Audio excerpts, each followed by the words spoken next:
Hi everyone, it's Edward with you for the Friday Beach Report, and I'm fresh back from my vacation.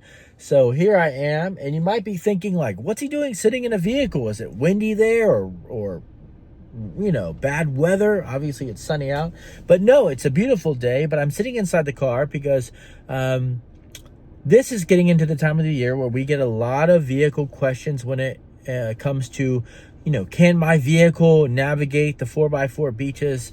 Can I take this vehicle on the beach? And just so happens, I'm in a 2024 Toyota Highlander today because my mother's vehicle, a Subaru Forester, someone in a parking lot decided to run into the side of her. So it's getting some body work done right now. And the Highlander she has is a loaner vehicle, while hers is in the body shop. The Toyota Highlander is a very common vehicle to see driving around. It's just a common vehicle, it seems like, for people to have, and it's a nice driving vehicle. So I thought, hey, here's an opportunity to do sort of a review with how the performance of this vehicle is if you were contemplating bringing yours to the four-wheel drive area. So when I checked in with my mom about doing this video, she said, hey, it's been driving great. So, my experience was the same. The all-wheel drive system functions flawlessly.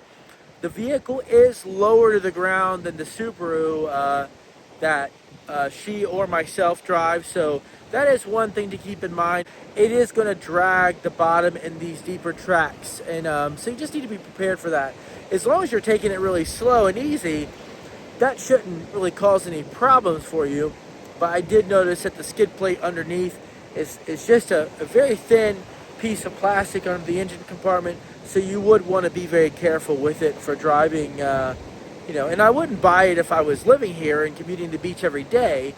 But if you are contemplating bringing your Highlander on vacation to the four-wheel drive beaches, I wouldn't see an issue with that. If you're looking to save some money by not renting a vehicle and bringing your own, I don't see why it'd be a big deal. Some of you are familiar with this hill that goes behind the Laughing Gull, and we need to avoid the beach during times of high tide. And just gently cruising up the hill, no problems. It does scrape the bottom a little bit, but many vehicles do. As with any vehicle you might be bringing to drive on the beach, make sure you get that tire pressure down. I always recommend 15 pounds of pressure, and that's the most important factor for your success when it comes to beach driving. And of course, I'm always available for questions. I love talking about this stuff, so feel free to give the office a call and say, I want to talk to Edward about my car. Have a great weekend.